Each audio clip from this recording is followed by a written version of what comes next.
Hello and welcome to the Inkandescent podcast. I'm Nathan Evans, and for this month's salon in your sitting room, I'm joined by our glamorous publishing assistant, Petronella Carter. Hello, Nathan. Hello, Petronella. How are you? I'm very good, thank you. How are you? I'm well. All the better for seeing you, of course. Oh. So, we didn't have a podcast last month because Bold was back. Hooray! At the Betsey Trotwood. Yes. And didn't it go well? Oh, well, I think is an understatement. It went brilliantly. Well, you know me, Petronella. I am the master of understatement. Yeah, it was so lovely. The staff was so lovely. We had a great turnout. Oh, we had a full house. The Betsey Trotwood were the best hosts to us, which meant we could be good hosts to everybody who came. Exactly. Yes. So, for those of you who couldn't come and join us, we did record it, and we're going to be sharing some tidbits in this podcast, beginning at the beginning with the title poem from Inkandescent's first book, which was a collaboration between myself and Justin David, the other and better half of Inkandescent. Mm-hmm. You might be wondering, where is Justin? Yes, where is Justin? Well, actually, I think Justin's going to pop up later on. I think he might well pop up later on. Good man down. But here now, in a musical version made for the ebook, is Threads. I once said we were connected by a thread, fine and strong and silken as a spider spins. Though there have been times I felt I had instead a coarsely cabled rope chafing round my limbs.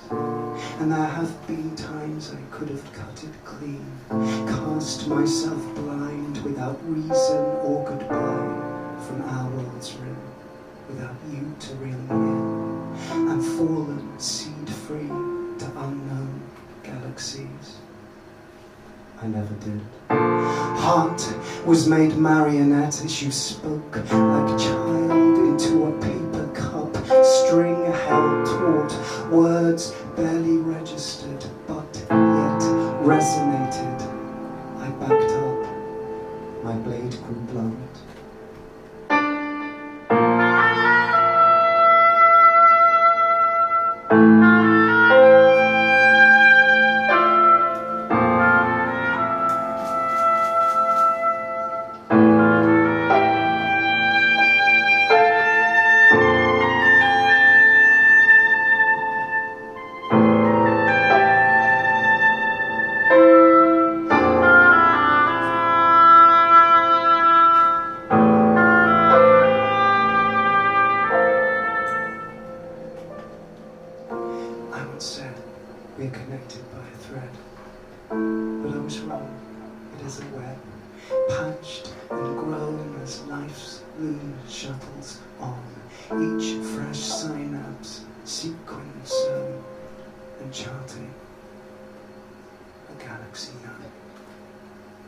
That was Threads, performed in our first Queer Poetry Soirée at the Betsey, and it was a night of firsts. Oh yes, it was actually our very first open mic. Which also went very well, I thought. Once again, another understatement, Nathan. It went brilliantly. I mean, we had the best turnout of poets ever. Yeah. We did. And all of their names went into a top hat, which Petronella was armed with. You were also armed with a glockenspiel. Yes. Because they had 3 minutes each, and if they went over that 3 minutes... Indeed, yes, they would have been glockenspieled off, but I was a bit disappointed. I have to confess, no one did get glockenspieled off. Everyone kept within their time, so I never had to really use it. And also, I might have used it if someone was a bit awful, but they were all so good.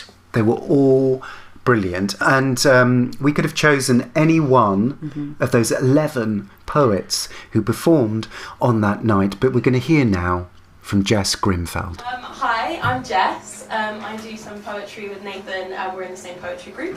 And yeah, the one I'm going to read today is called Angelina's iPhone.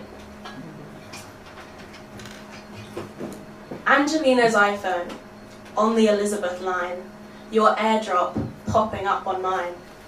Are you the scarlet scarf, pink-faced, sat by the glass, or the cat eyeliner, cancan bag, stood in the way, or the braids who gave up her seat, or the gum with the loud music on?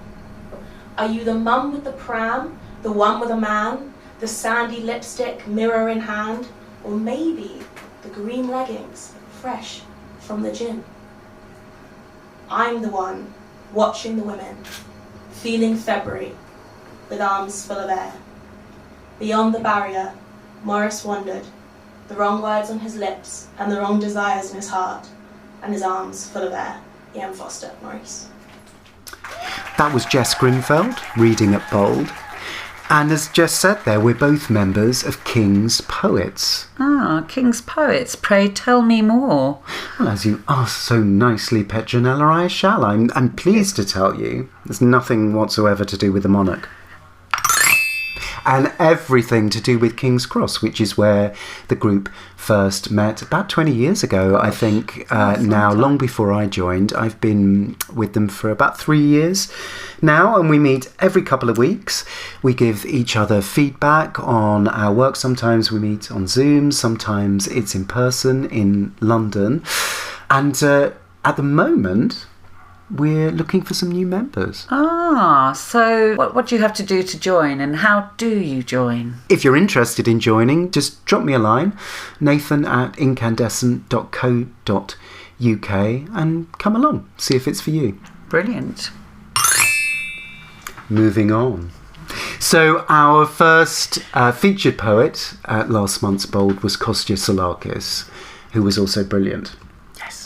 And we're going to save Kostya until later in the year because he's got a collection coming out in October called Greekling. And we're going to hear from another Greek poet, a Greek poet past, and indeed a queer poet past. This is Constantine Kavafe. So he was born in 1863, Greek, but lived in Egypt most of his life, apart from a brief sojourn in Liverpool as a teen. And he died in 1933. He only published one collection of poetry in his lifetime, preferring instead to circulate poems amongst friends, perhaps because of their queer content. So this is Comes to Rest. It must have been 1 o'clock at night, or 1:30. Corner in the wine shop, behind the wooden partition. Except for the two of us, the place completely empty. An oil lamp barely gave it light. The waiter on duty all day was sleeping by the door. No one could see us. But anyway, we were already so aroused, we'd become incapable of caution. Our clothes half opened. We weren't wearing much. A divine July was ablaze. Delight of flesh between those half opened clothes. Quick bearing of flesh. The vision of it that has crossed 26 years and comes to rest now in this poetry. That was Comes to Rest by Constantine Kavafe, read in English translation. So we've been talking a lot about last month, but we should talk about what we've got coming up next month. This is a very exciting month because this is the month when we release Justin David's Tales of the Suburbs.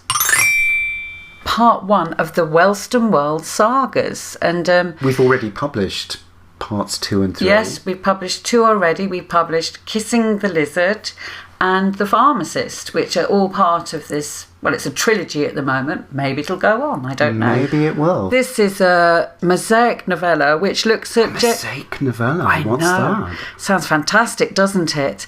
It's got nothing to do with little bits of glass or stuff. It's actually short stories which are connected.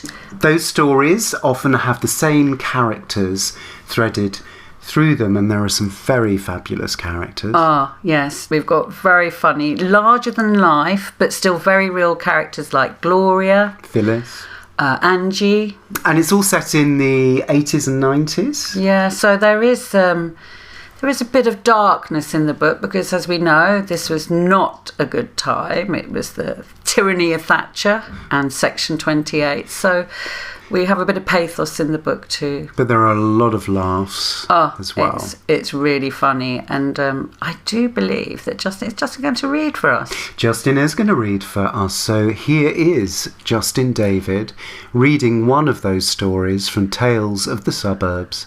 This is Yarn. Gloria's about to lock up for lunch.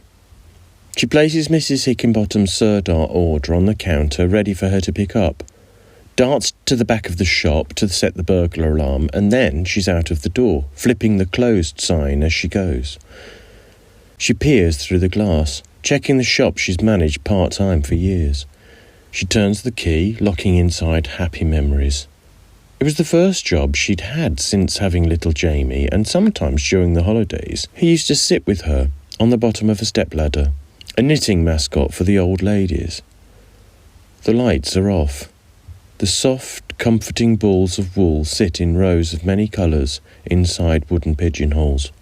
She makes a move into the cheerful sunlight, across town, through the cemetery where they all would sit, Gloria, Jamie, Nan, Grandad, on the perimeter wall eating potato fritters in batter, followed by a jam donut. She has to walk all the way home in these damned heels. Bloody idiot. Should have worn flats. There are the dogs to walk, the meat to take out of the freezer, for Roy's tea and her lunch to eat. She's cutting it fine if she's to make it back early enough for the afternoon rush. It's always busy when the shelf stackers from QuickSave clock off after lunch and rush in to get their needles, patterns, yarn, or just stand gas bagging. And today she's on her own. Margaret's under the doctor, peptic ulcer or some such trouble. At home, she wolfs down her sandwich, cheese and Branston, adds Jamie's school uniform to a pile of freshly ironed laundry and carries it up to his bedroom. On the threshold she stands, scanning the room. Bloody untidy bugger.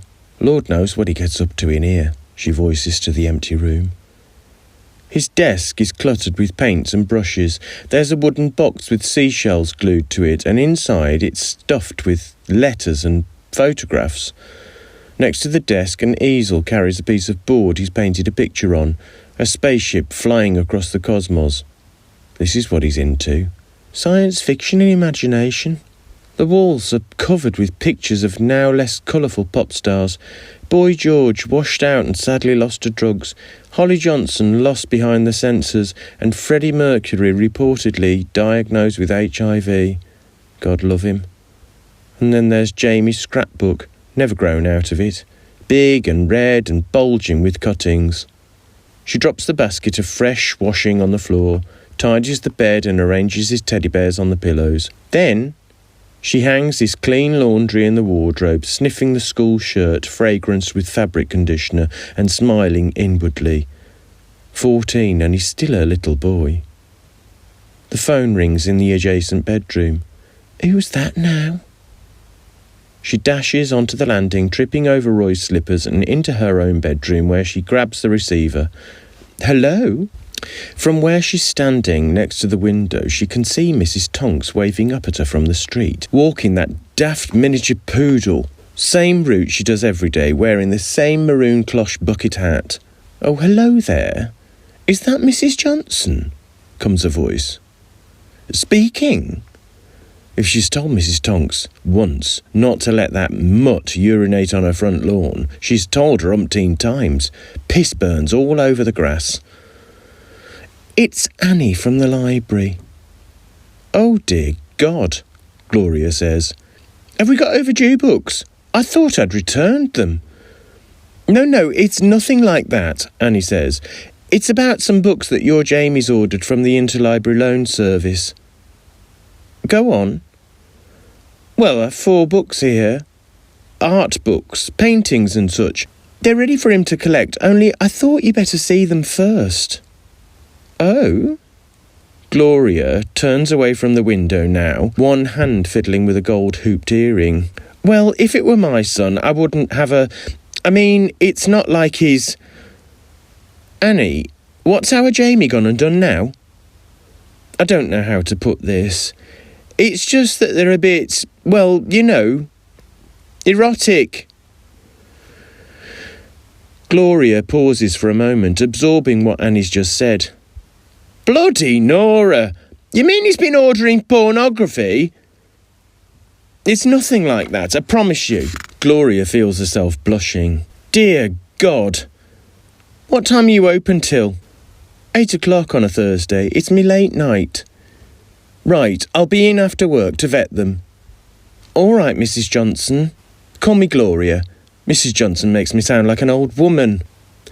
At the library, Annie spreads the books out onto the counter in front of Gloria. Do you see what I mean? Gloria flicks through the glossy pages of illustrations. Fantasy art, they call it.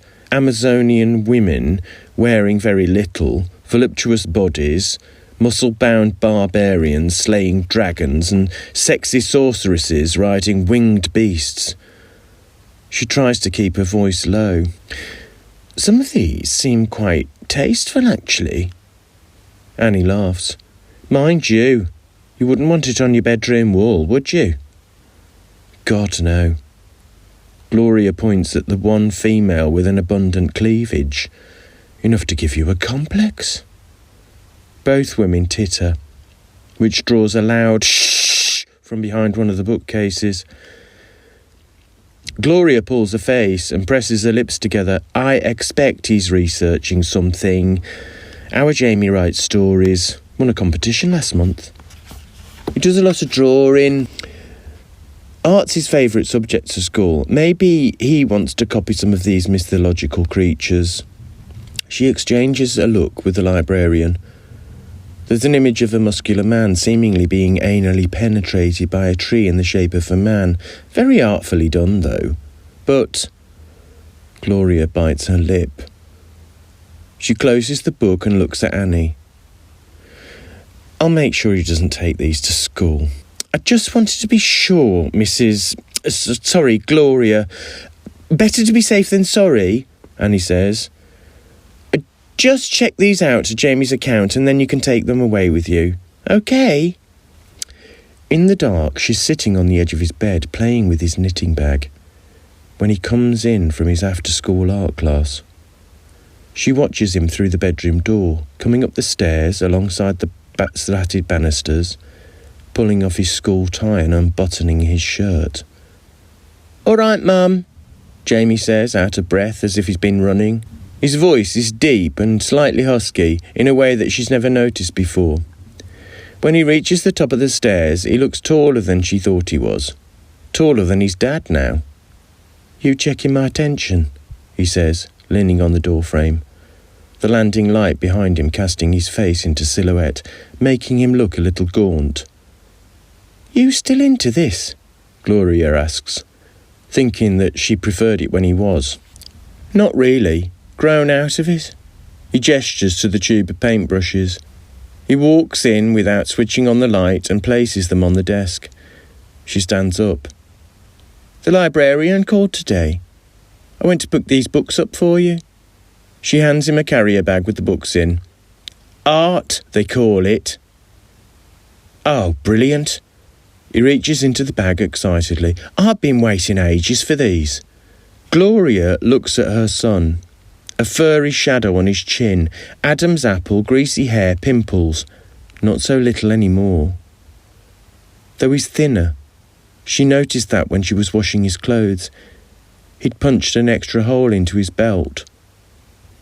I know you only want to look at the tits. Mum? Your dad says you'll go blind. Mum! I'm only saying... She punches him on the shoulder and leaves him alone in the darkness of his room. If I catch you playing with yourself, I'll ban you from that library. Do you hear?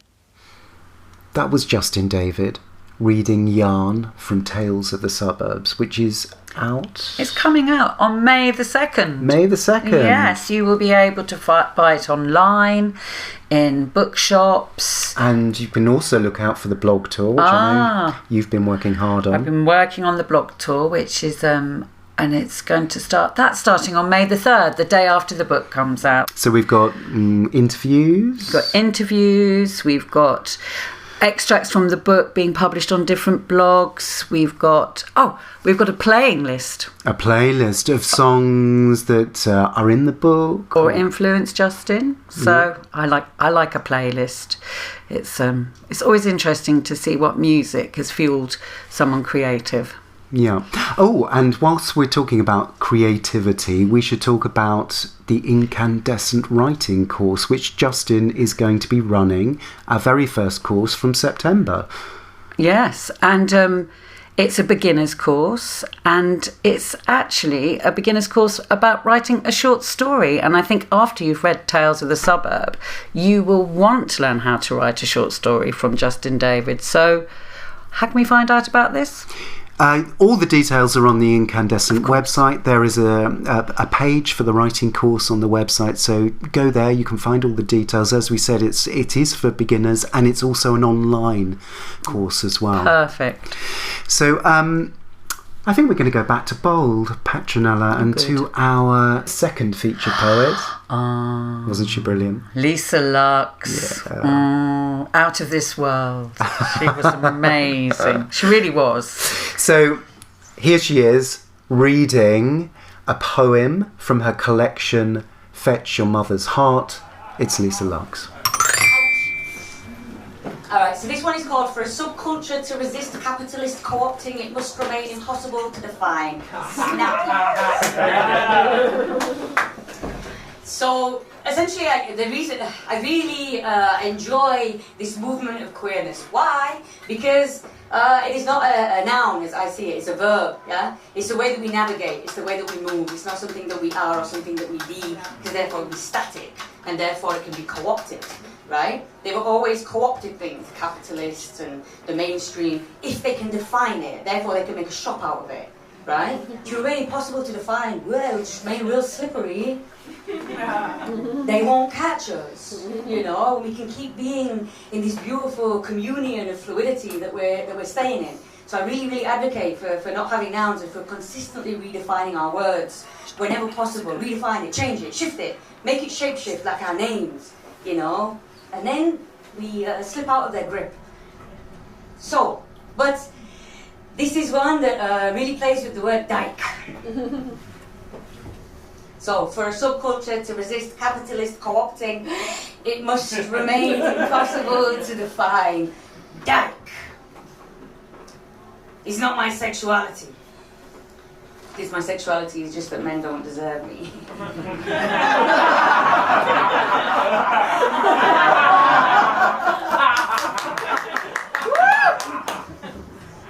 Dyke is my gender.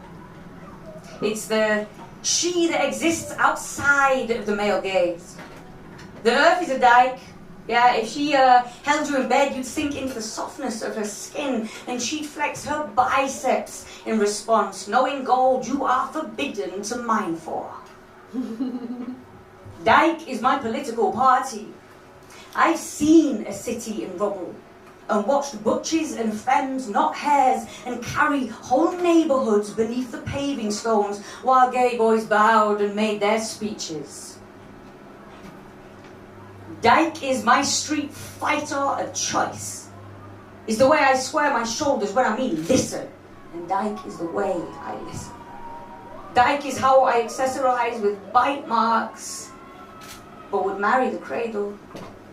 Dyke is the splinters and snags in my fingers from chopping wood, because dyke is how I'll always keep you warm. There's a religion to dyke, a belief in the bond and bind the women and non-binary kind who choir eternal and pulse in formation. Dyke is every no we spell with possibility. Every rapture made with mouth shields and dew. Dyke, the lucky strike. Dyke, the uncontainable. Dyke, the symbol that fails in order to succeed.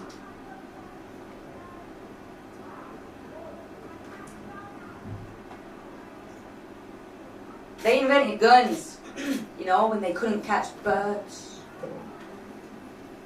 And dyke is still the ungrabbable wing. Dyke moon in water. Dyke sun chiseling clouds to let the tension out. I learnt to hold my breath, which taught me to submarine into the deepest bonds where we pass in-jokes and lightning bolts between us.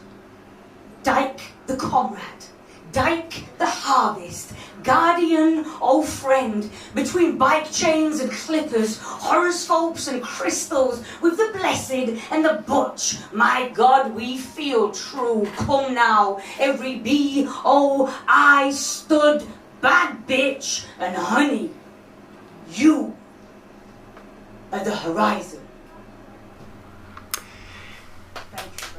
That was Lisa Luxx reading, "For a subculture to resist capitalist co-opting, it must remain impossible to define." Beautifully timed. Thank you. So, as you could probably hear in the background of that recording, there was quite a party going on outside on that particular evening. Yeah, so it was a very lively Bold. This next poem, which is called Bold, provoked some unintended hilarity when I performed it. I think some members of the audience thought it was actually a phone going off, but it was in fact an impeccably timed sound cue, courtesy of Daisy Holman. Yes. Another first who was teching for us that night and did a brilliant job. So it was a soundscape. It was made up of celestial voices. But whose were these celestial voices? Well, they were voices of poets who'd performed at previous Bolds, and there'd been quite a few of them now. So there was a montage of people that included Andrew Macmillan and John McCulloch, who've been on this very podcast. And also poets who'd actually come to Bold that night, which is always lovely to see. I think we had Olive Franklin, Alan McAteer, Ernesto Salazar, and Kat Dixon was there as well. Kat Dixon, yes, at the front. And after we hear the poem with the soundscape, we're going to hear a song by Andrew M. Pisani, which is what we're going to play out with, and that song's called Proceed Undeterred. Yeah, really, really beautiful song, and this has been specially written for Tales of the Suburbs trailer. It was, yeah. And before that poem, we're going to say thank you to you for joining us. And thank you to Petronella for joining us. Oh, thank you for having me. And please do join us again next month. But for now, join us in raising a cup of whatever you happen to have to hand as we salute a special someone. And I'd like to dedicate this poem to someone that we lost yesterday, to Paul O'Grady.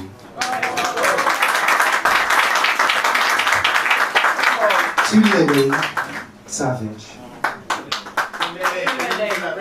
who was most definitely bold.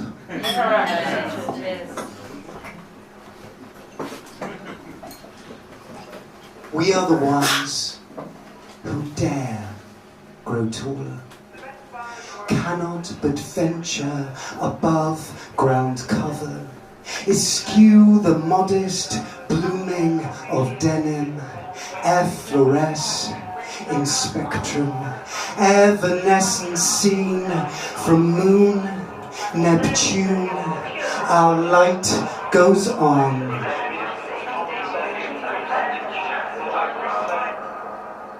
Traveling.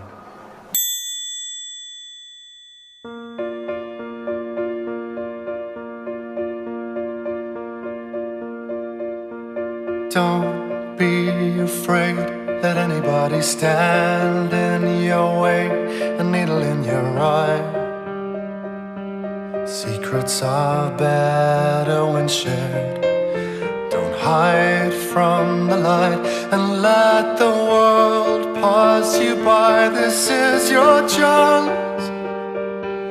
Take it as it comes. And suddenly my heart doubles in size, and I have been waiting my whole life. Proceed undeterred. mock me with your laughter, but everybody knows what comes after. If you're bullied at school, you'll turn out way cool, that's the rule.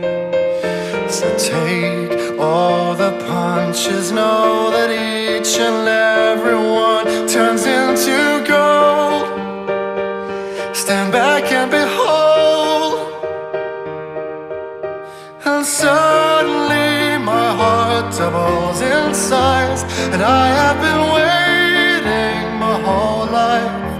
Proceed undeterred and run, my boy, run, collect your prize. You